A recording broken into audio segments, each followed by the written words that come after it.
What is up, guys? This is the Hiding Our Bias podcast, and I'm Caleb Brooks with my co-host Tripp Blackmon. What's up, Tripp? What's up, man? How are you? Doing good, doing good. Good weekend of football last weekend, I thought. A lot of good games, a lot of good NFL games as well, and a lot of good postseason baseball. It's been really, really good so far, and I've really enjoyed it. How about you? Yeah, this past week of postseason baseball has been incredible. It's been all I could ask for, and then some.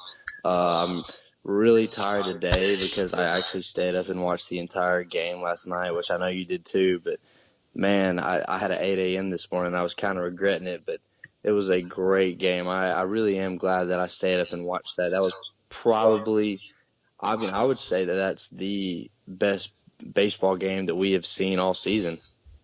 Yeah, I was kind of cheering for the Giants last night because I wanted another game today. We got two of them coming up here in just a little bit. We got the Dodgers and the Nats, and then tonight, again, the Cubs and the Giants. And, what can you say about the Giants, man? 10 straight games facing elimination, they've come out victorious, and that's just unbelievable to me.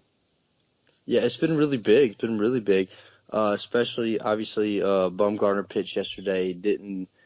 I did not get to see the start of the game because he didn't have his best stuff. He didn't have his best stuff. Do what? He didn't have his best stuff. He threw 119 pitches 6 days ago and put a lot of energy into that game, and you could kind of just tell yesterday. But you know what? He willed his way through. The only 3 runs he gave up was a home run to, of all people, Jake Arrieta, and for the rest of the game, he shut him out. And, you got to just give Bumgarner credit. He put the team on his back, and he's done that time and time again for them. And that's why people like him so much. Yeah, he definitely did well. I did hear that he did well aside from that one home run he gave up. But, like I said, I wasn't able to watch the game yesterday. We had intramural playoffs for flag football. So that game started at 9:30, so I really only got to watch, I think, starting in the 7th inning, which was good enough for me because that was the best part. But I was really impressed with the way that the Giants battled back. I did go on Twitter and I said I mentioned it, but as soon as Aroldis Chapman came in, I said that was a great move by Joe Madden, because even win or lose right there. You bring in your closer who he doesn't go for many 6-out saves, but if he can have his stuff, you can go ahead and step on the Giants' throats right there and end it in 3 games, so you can save a little pitch and not have to use another starter tomorrow, which would be today on Tuesday. But I do think I don't blame Joe Madden's I don't blame his call right there. I thought it was a pretty good call. It's just it didn't work out that way. Like they said like the announcer said, the Giants had only scored they have not scored a run off of the Cubs bullpen in 32 innings, something like that. So obviously, that was the Giants' kryptonite, was the Cubs bullpen up until last night. Gillespie. Man, that was crazy. The kid literally saw, I don't know if it was 2 or 3 straight 100-mile-an-hour fastballs, and the first one I remember, it was a fastball kind of up, and he just tipped it off. I was like, man, this kid, how can you even just be ready for a fastball like that, especially when you haven't even seen an 100-mile-an-hour fastball, and the kid just ropes a line drive, burns center fielder. Great. That kid's got ice in his veins for sure, man. Yeah, you got to give the Giants credit. They have just been able to find ways to win when they have their backs up against the wall. And it's going to be interesting to see if they can do the same today. Both teams coming off a big emotional game last night. But, I was definitely wanting the Giants to win because both the American League Series go in sweeps, and I got to say, I was kind of surprised that the Indians and Boston series was not a little bit better than what it was. The Indians kind of took it to Boston, and the first and the third games were pretty good. They owned them the second game. They dominated that second game, but you got to credit the Indians, man. They were able to come out and take care of business, and, it's sad to see Big Papi go.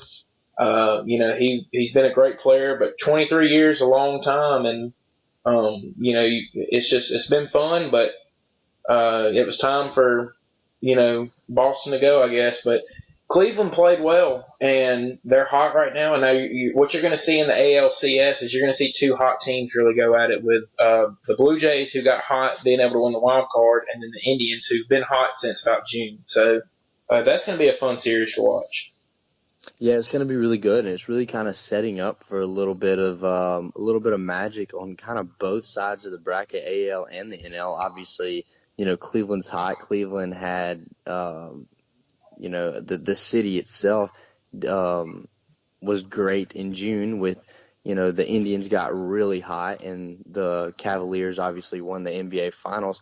So Cleveland, after that long drought of not having a single title in any sport, they've won a title in basketball now, and this in the same season, they really have a strong chance of winning in baseball too. And then on the NL side, you got the Cubs, who are trying to break the longest World Series drought in history of, I don't know, 108, 109 years or whatever it is now.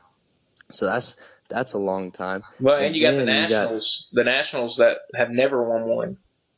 Exactly. I don't even think the Nationals have been. I don't think either the Nationals or the Expos, like whenever they were the Expos, I don't think they even made it to the World Series. So that's kind of crazy. And then you got the Cubs. I already mentioned the Cubs. Cubs haven't won a World Series in 108 years, and then the Giants, it's an even year. So you really have there's a possibility for a lot of magic stuff going on. You never really know, obviously, because baseball is so unpredictable. And then you got the Blue Jays who are getting really hot. And I mean, this is really just heating up. And I love postseason baseball. It's been good. I think it's been good for baseball in general, just having all these good games. And I think that you got a lot of people who, like, tonight there's nothing else on TV, so what are they going to watch? They're going to watch postseason baseball, if they're wanting to watch sports. So. It's been good so far. I'm hoping we have a lot of good games coming up. I know that I think the ALCS is going to be really fun to watch. I think it's going to be really interesting, and we'll see who ends up making it to the NLCS. My predictions are the Cubs and the Nats, and I kind of want to see Cleveland and Chicago face off in the World Series, because whether if Cleveland wins, they just continue what's been going on in Cleveland, and if Chicago wins, they break the long drought. So, that would be fun to watch, but it's going to be really interesting to see what happens with that. Real quick, hockey starts tomorrow, and I'm a little excited about it. I know you're a little bit excited about that. I know a lot of our listeners don't really watch much hockey, but me and Tripp kind of got into it a lot last year watching it. Some good games tomorrow, man. St. Louis and Chicago, and Los Angeles, San Jose playing. San Jose made it to the Stanley Cup Finals last year and then lost to Pittsburgh. Who do you see winning Chicago and St. Louis tomorrow? Chicago and St. Louis. I don't know. I got to go with the Blackhawks. The Blackhawks are traditionally good. I really don't know exactly. Like I said, I haven't really kept up with it in a few months. I don't really know exactly what they're going to be like this year, but I would go ahead and say Chicago. They got Jonathan Taves and Kane, obviously, Crawford in goal. They got a lot of good guys, a lot of really big name guys on their team. I mean, obviously St. Louis does too, but I don't know. I really like to see Chicago make a push. Obviously, they have been making a push for the past couple seasons. And really, one thing that's kind of crazy about hockey to me is it seems like they never stop. I mean, obviously, the season is like 9 months long or something like that. And then you got the Stanley Cup playoffs, which is another month or two. And then after that, you got they play international games. It really just seems like they never stop. No, they don't. It's kind of like doing something. Basketball never stops. NASCAR seems to never stop. I mean, NASCAR ends in November, and then they're racing again first week of February. So that never stops. Hockey doesn't ever stop. NBA, and so I mean they pretty much just go all the time. But I'm gonna go with Chicago in that game. They're at home, and I think Chicago's gonna win that one. And then at night you have Los Angeles Kings versus San Jose Sharks, and the Sharks are at home.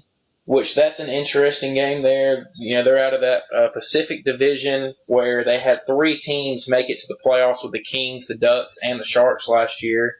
And, the Sharks ended up kind of being the surprise team, making it all the way to the Stanley Cup Finals. But I'm going to go with the Kings tomorrow night in that game. And it's in San Jose, but I got the Kings winning. I think Quick in goal, makes a big difference for them. Jonathan Quick's one of the best ones in the game. So I'm going to go with the Kings in that one. I would feel like the Sharks would have that advantage just because obviously San Jose, they're ready for some hockey again. Don't really have much else to worry about. But that home ice advantage, that's pretty tough, and especially first game of the season, which, I mean, hockey, obviously, you never know. Anything can happen. It's pretty crazy. It's pretty much like baseball, really, but I would definitely take the Sharks on that one. Yeah, you mentioned that, and, yeah, hockey and baseball are similar, and, both of them, I've enjoyed both playoffs. I enjoyed the hockey playoffs last year, and I enjoyed the baseball playoffs so far this year, and they're pretty similar. They're both low scoring most of the time, especially when you get in playoff time, and, it's going to be interesting. I'm ready for the season to start, ready to see what happens, ready to see what my Ducks do, so I'm looking forward to that. So let's kick it over now, and let's talk about last weekend's action in college football. Tennessee and Texas A&M, man, what a game. Probably one of the longest games I've ever watched, almost 5 hours long, but a really good game, and Texas A&M just ended up pulling it out at the end. What did you think about it? It was a really good game. I liked it. I thought it was very evenly matched for the most part. Obviously, it kind of seemed like Tennessee was going to get lucky again for like the 10th straight week or whatever. I mean, obviously it's not 10 weeks, but I mean, it seems like they've been getting a lot of luck lately, a lot of lucky breaks. But, I would say that the polls, the AP poll, they pretty much got it right, man. Number 8 and 9 together playing against each other, and that was as even as it gets. That was a very good game, one of my favorite games of the year so far. But like I said, A&M just played a little bit better, made a few less mistakes than Tennessee did. But all in all, great game, excellent game. Yeah, and then did you happen to catch Texas and Oklahoma? I kind of watched that game a lot Saturday and thought that was a good game as well. Texas had a chance at the end to do something, and Oklahoma happened to pull it out. I know I picked Texas last weekend, but they played well. Both teams played well, and both of them's defenses are just not very good this year, and Oklahoma just happened to outscore them 45-40. Yeah, I did not get to catch that game. I tried watching it, but for some reason, I was at my house in Troy, and our TV downstairs that we were watching on would not pick up Fox Sports. I guess that was the channel it was on, right? Yeah, Fox Sports 1. Yeah, it wouldn't pick up FS1 for some reason, so we were stuck watching the Auburn-Mississippi State game, which was also that was not as good of a game as Texas-Oklahoma, but Auburn doesn't look too bad, man. No, they're getting better. I think if you're an Auburn fan, you got to be happy. They're getting better. Their defense is coming around. Their defense looks pretty good. I mean, obviously, I know that Mississippi State is not like that much of a challenge, but still, Auburn's defense looked pretty good. Auburn, getting progressively better over the course of the season. And by the time it comes around to play Bama, I feel like it's going to be a completely different team from what they were at the beginning, even though at the beginning they still weren't even that bad, really.